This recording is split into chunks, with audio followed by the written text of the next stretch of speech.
Perhimpunan Suci Perayaan Pondok Daun, iaitu perayaan musim luru yang diberkati telah tiba. Semoga Tuhan banyak memberkati anda melalui perayaan ini. Terimalah berkat Roh Kudus yang banyak. Seperti yang anda tahu, inilah perayaan untuk bersyukur kepada Tuhan sepuas-puasnya. Selepas menuai semua tanaman pada musim luru. Sebab itulah kita berada dalam suasana perayaan setiap hari semasa perayaan Pondok Daun. Saya sendiri berasa antara semua perayaan Pondok Daun paling penuh dengan kegembiraan dan kebahagiaan. Selepas Musa menerima 10 hukum yang kedua, dia turun dari gunung dan menyampaikan kehendak Tuhan kepada umat Israel. Dia menyampaikan kehendak Tuhan kepada mereka untuk membina sebuah kemah suci di mana Law Batu 10 hukum disimpan. Ramai orang yang tergerak hatinya bersungguh-sungguh mengumpulkan pelbagai jenis bahan untuk bait suci. Inilah bagaimana kerja untuk membina kemah suci dimulakan. Kerja yang mulia untuk membina bait suci dan bagaimana umat Israel menerima berkat daripada Tuhan telah direkodkan di dalam Alkitab. Inilah asal-usul perayaan Pondok Daun. 2000 tahun dahulu, Yesus datang ke bumi ini dan bersungguh-sungguh mengumpulkan orang kudus Sion, bahan-bahan untuk bait suci rohani, melalui perayaan Pondok Daun. Tidakkah tertulis di dalam Yohanes bab 7 bahawa Yesus berseru, terimalah Roh Kudus pada hari yang terakhir perayaan Pondok Daun? Dapat difahami bahawa pentingnya menerima berkat Roh Kudus dan menyelesaikan bait suci tempat Tuhan tinggal terkandung dalam perayaan Pondok Daun. Dari pandangan rohani, kita sedang mengumpulkan bahan-bahan yang rohani, iaitu saudara dan saudari kita yang hilang dari Samaria sampai ke hujung bumi untuk menyelesaikan pembinaan bait suci. Sebab itulah antara semua perayaan Pondok Daun adalah sangat ketara. Jadi, perayaan Pondok Daun betul-betul perayaan yang penuh sukacita. Tuhan juga menjanjikan Roh Kudus pada hari Pentakosta. Kalau begitu, bagaimana dengan Roh Kudus yang dijanjikan pada perayaan Pondok Daun? Apakah perayaan itu sebelum perayaan Pondok Daun? Bukankah itu hari pengampunan dosa? Perayaan untuk bertaubat? Memandangkan kita menerima Roh Kudus melalui pertaubatan. Rahmat Roh Kudus yang diberikan kepada kita betul-betul berlimpah pada perayaan Pondok Daun. Saya berdoa supaya semua anak Sion akan menerima berkat Roh Kudus yang berlimpah-limpah melalui perayaan Pondok Daun pada tahun ini. Ada sebab Tuhan menyamakan Roh Kudus dengan hujan. Mengapakah dia menyamakan Roh Kudus dengan hujan pada awal musim dan hujan pada akhir musim? Apabila hujan, tanah menjadi basah. Semua pokok, tumbuh-tumbuhan, dan sayur-sayuran menerima dan menghisap air hujan. Apabila mereka menghisap air, mereka dapat membesar. Bukankah ini fungsi hujan? Dengan proses demikian, mereka dapat berbuah. Jadi, melalui doa anda yang sungguh-sungguh, anda akan menerima Roh Kudus yang buat anda boleh menghasilkan buah-buahan yang indah dan menjadikannya tahun yang diberkati untuk menyelesaikan bait suci rohani. Sekarang, marilah mengambil masa untuk melihat semua ajaran ini yang direkodkan di dalam Alkitab. Marilah membaca buku Imamat bab 23 ayat 33. Tuhan berfirman kepada Musa, katakanlah kepada orang Israel begini, pada hari yang ke-15 bulan yang ke-7 itu, apakah yang bermula? Ada hari raya Pondok Daun bagi Tuhan 7 hari lamanya. Hari ini ialah hari ke-15 bulan yang ke-7 mengikut kalender suci. Mulai hari ini, selama 7 hari, kita akan datang kepada Tuhan untuk merayakan perayaan Pondok Daun. Marilah melihat bagaimana ia dirayakan dalam ayat 39. Akan tetapi pada hari yang ke-15 bulan yang ke-7 itu, pada waktu mengumpulkan hasil tanammu, kamu harus mengadakan perayaan bagi Tuhan 7 hari lamanya. pada hari yang pertama, haruslah ada perhentian penuh. Dan juga pada hari yang ke-8, harus ada perhentian penuh. Pada hari yang pertama, kamu harus mengambil buah-buah dari pohon-pohon yang elok, pelepah-pelepah pohon-pohon kurma, ranting-ranting dari pohon-pohon yang rimbun, dan dari pohon-pohon ganda rusa. Dan kamu harus bersukaria di hadapan Tuhan, Tuhanmu 7 hari lamanya. Kamu harus merayakannya sebagai perayaan bagi Tuhan 7 hari lamanya dalam setahun. Itulah suatu ketetapan untuk selama-lamanya bagimu turun-temurun. Mereka mengambil buah-buah dari pohon-pohon yang elok, pelepah-pelepah pohon-pohon kurma, ranting-ranting dari pohon-pohon yang rimbun, dan dari pohon-pohon ganda rusa, dan meletakkannya di pelataran bait suci atau di atas atap. Beginilah mereka membuat pondok-pondok dan bersukacita di hadapan Tuhan selama 7 hari. Inilah perayaan Pondok Daun yang kita rayakan pada hari ini. Seperti yang dikatakan sebelum ini, perayaan Pondok Daun ialah perayaan yang Tuhan sediakan untuk memperingati kerja, untuk membina kemah suci. Sekarang, melalui buku Keluaran bab 35, marilah melihat kembali 3,500 tahun dahulu untuk mempelajari asal-usul perayaan Pondok Daun. Selepas menerima 10 hukum yang kedua, Musa turun dari gunung dan menyampaikan kehendak Tuhan kepada orang Israel untuk membina kemah suci, tempat mereka boleh meletakkan loh batu 10 hukum. Marilah melihat ayat 20. Lalu pergilah segenap jemaah Israel dari depan Musa. Sesudah itu, datanglah setiap orang yang tergerak hatinya, setiap orang yang terdorong jiwanya, membawa persembahan khusus kepada Tuhan untuk pekerjaan melengkapi kemah pertemuan, tak untuk segala ibadat di dalamnya, tak untuk pakaian kudus itu. Sejak hari itu, mereka mula mengumpulkan bahan-bahan untuk bait suci satu persatu.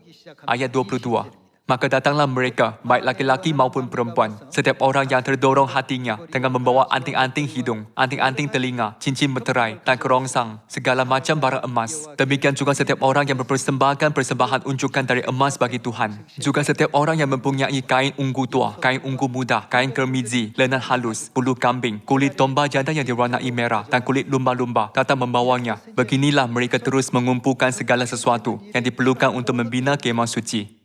Sesetengah perempuan bahkan membuat atau meminta apa sahaja yang diperlukan. Kita dapat melihat bagaimana mereka terus mengumpulkan bahan-bahan. Mari terus melihat ayat 25. Setiap perempuan yang ahli meminta dengan tangannya sendiri dan membawa yang dibintangnya itu, yakni kain ungu tua, kain ungu muda, kain kermizi dan lenan halus. Semua perempuan yang tergerak hatinya oleh karena ia berkeahlian meminta bulu kambing. Pemimpin-pemimpin membawa permata kisopras dan permata tatahan untuk baju efod dan untuk tutup dada, rempah-rempah dan minyak untuk penerangan, untuk minyak urapan, dan untuk ukupan dari wangi-wangian. Semua laki-laki dan perempuan yang terdorong hatinya akan membawa sesuatu untuk segala pekerjaan yang diperintahkan Tuhan dengan perantaraan Musa untuk dilakukan. Mereka itu, yakni orang Israel, membawanya sebagai pemberian sukarela bagi Tuhan. Setiap orang mula mengumpulkan bahan-bahan yang diperlukan untuk membina kemah suci dengan hati yang sukacita. Mari pergi ke bab 36 ayat 1. Demikianlah harus bekerja Bezaleel dan Aholiab dan setiap orang yang ahli, yang telah dikaruniai Tuhan keahlian dan pengertian, sehingga ia tahu melakukan segala macam pekerjaan untuk mendirikan tempat kudus, tepat menurut yang diperintahkan Tuhan. Lalu Musa memanggil Bezaleel dan Aholiab dan setiap orang yang ahli, yang dalam hatinya telah ditanam Tuhan keahlian, setiap orang yang tergerak hatinya untuk datang melakukan pekerjaan itu. Mereka menerima daripada Musa seluruh persembahan khusus yang telah dibawa oleh orang Israel untuk melaksanakan pekerjaan mendirikan tempat kudus. Tetapi orang Israel itu masih terus membawa pemberian sukarela kepada Musa tiap-tiap pagi. Dan segala orang ahli yang melakukan seluruh pekerjaan untuk tempat kudus itu, datanglah masing-masing dari pekerjaan yang dilakukannya dan berkata kepada Musa, rakyat membawa lebih banyak dari yang diperlukan untuk mengerjakan pekerjaan yang diperintahkan Tuhan untuk dilakukan. Lalu Musa memerintahkan supaya dimaklumkan di mana-mana di perkemahan itu. Demikian, tidak usah lagi ada orang laki-laki atau perempuan yang membuat sesuatu menjadi persembahan khusus bagi tempat kudus. Demikianlah rakyat itu dicegah membawa persembahan lagi, sebab bahan yang diperlukan mereka telah cukup untuk melakukan segala pekerjaan itu, bahkan berlebih. Tuhan menyampaikan kehendaknya kepada umat untuk membina kemah suci, supaya ia menjadi tempat untuk menyimpan loh batu perjanjian. Memandangkan mereka sangat bersyukur atas rahmat Tuhan dan mengampunkan dosa dan pelanggaran mereka. Mereka membawa banyak bahan untuk membina kemah suci. Apabila mereka membawa lebih banyak dari yang diperlukan, mereka dicegah membawa persembahan lagi. Pada perayaan Pondok Daun, umat Israel membawa pelepah-pelepah pohon-pohon kurma, ranting-ranting dari pohon murad dan gandang rusa, dan meletakkannya di pelataran bait suci atau di atas atap pondok-pondok mereka. Dengan berbuat demikian, mereka memperingati nenek moyang yang tinggal di dalam pondok dan membina kemah suci. Apabila mereka membawa lebih banyak dari yang diperlukan, Musa mencegah mereka membawa persembahan lagi. Hal ini menunjukkan bahawa akan ada masa ramalan apabila kita diberitahu untuk menghentikan kerja penginjilan. Mari kita pergi ke buku Nehemia bab 8. Bab 8 ayat 14. Pada hari yang kedua, kepala-kepala kaum keluarga seluruh bangsa, juga para imam dan orang-orang Levi berkumpul pada Isra, ahli hukum Taurat itu, untuk menelaah kalimat-kalimat Taurat itu. Maka didapatinya tertulis dalam hukum yang diberikan Tuhan dengan perantaraan Musa, bahawa orang Israel harus tinggal dalam pondok-pondok pada hari raya bulan yang ketujuh, dan bahawa di semua kota mereka dan di Yerusalem harus disampaikan berita dan pengumuman yang berbunyi, "Pergilah ke gunung, ambillah daun pohon zaitun, daun pohon minyak, daun pohon murad, daun pohon kurma, dan daun dari pohon-pohon yang rimbun, guna membuat pondok-pondok sebagaimana tertulis." Maka pergilah orang mengambil daun-daun itu, lalu membuat pondok-pondok, masing-masing di atas atap rumahnya, di pekarangan mereka, juga di pelataran-pelataran rumah Tuhan, di lapangan pintu gerbang air, dan di lapangan pintu gerbang Efraim. Seluruh jemaah yang pulang dari pembuangan itu membuat pondok-pondok dan tinggal di situ. Memang sejak zaman Yosua bin Nun sampai hari itu, orang Israel tidak pernah berbuat demikian. Maka diadakanlah pesta raya yang amat besar. Bagian-bagian kitab Taurat Tuhan itu dibacakan tiap hari, dari hari pertama sampai hari terakhir. 7 hari lamanya mereka merayakan hari raya itu. Dan pada hari yang ke-8, ada pertemuan raya sesuai dengan peraturan. Ada rekod di dalam Alkitab bahawa perayaan Pondok Daun juga disambut pada zaman Nehemia. Ada sebab Tuhan biar umat Israel merayakan perayaan ini dengan jenis ranting-ranting yang berbeza, seperti pelepah-pelepah pohon-pohon kurma, murad dan gandang rusa, serta meletakkannya di pelataran bait suci di atas atap mereka. Pokok digunakan untuk mewakili orang. Seperti itu, bahan-bahan bait suci yang diperlukan untuk membina kemah suci juga mewakili orang. Kita dapat memastikan hal tersebut di dalam buku Yeremia.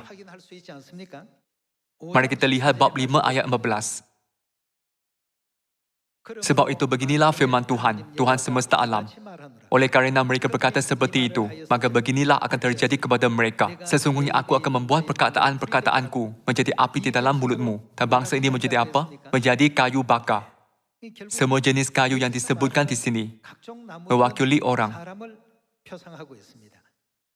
Di sini, kayu digambarkan seperti orang, dan seperti yang kita baca sebelum ini dalam buku Keluaran, bahan-bahan bait suci juga bermaksud orang.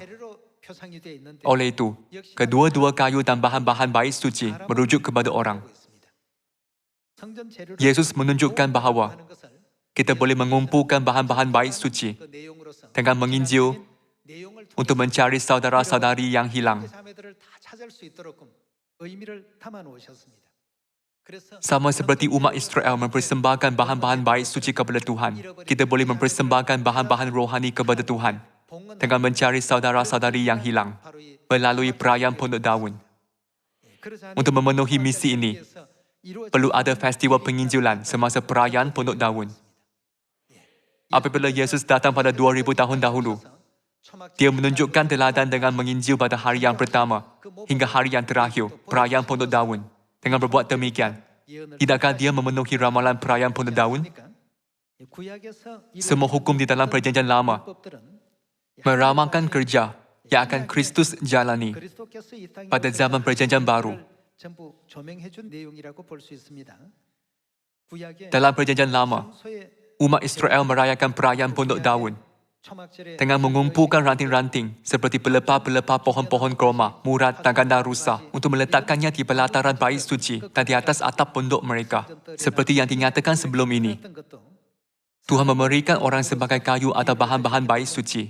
Semua ini adalah untuk menunjukkan bahawa akhirnya makna perayaan Pondok Daun yang paling ketara adalah mencari umat Tuhan. Marilah melihat Yohanes bab 7 ayat 1.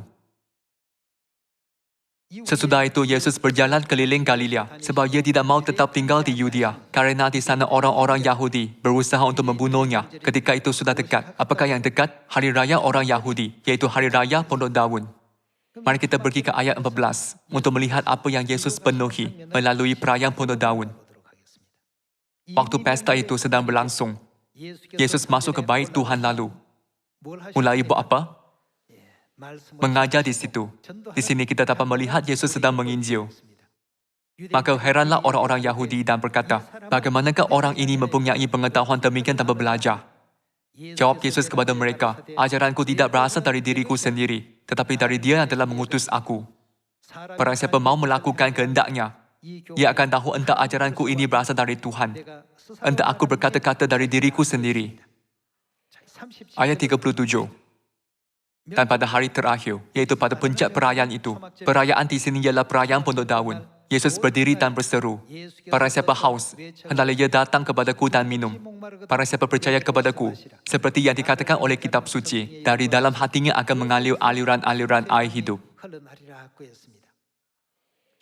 Di sini, kita dapat melihat sekali lagi bahawa Yesus sedang menginjil. Dari pandangan rohani, bukankah penginjilan cara kita mengumpulkan bahan-bahan untuk bait suci? Bapa Syurgawi mengajar kita tentang makna perayaan Pondok Daun yang juga disebut perayaan penginjilan. Memandangkan Bapa menetapkan perayaan Pondok Daun sebagai perayaan untuk menginjil.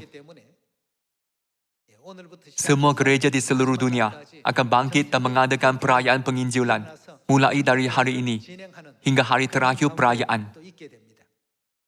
Marilah kita persembahkan banyak bahan Roh Kudus yang cantik kepada Tuhan melalui perayaan Pondok Daun pada tahun ini. Zaman Roh Kudus yang terakhir ini disebut zaman perayaan Pondok Daun. Memandangkan perayaan Pondok Daun menandakan zaman untuk mengumpulkan bahan-bahan bait suci. Yesus menunjukkan kita cara untuk mengumpul bahan-bahan itu apabila Dia datang ke bumi. Marilah melihat tujuan utama kedatangannya ke bumi melalui Lukas bab 19 ayat 10. Bab 19 ayat 10. Sebab anak manusia datang untuk, apakah yang Dia lakukan? Mencari dan menyelamatkan yang hilang. Bukankah mencari dan menyelamatkan yang hilang bermaksud menginjil? Mari kita pergi ke buku Markus bab 1. Bab 1 ayat 35. Pagi-pagi benar, waktu hari masih gelap, Ia bangun dan pergi keluar. Dia pergi ke tempat yang sunyi dan berdoa di sana. Tetapi Simon dan kawan-kawannya menyusul Dia. Waktu menemukan Dia, mereka berkata, semua orang mencari Engkau.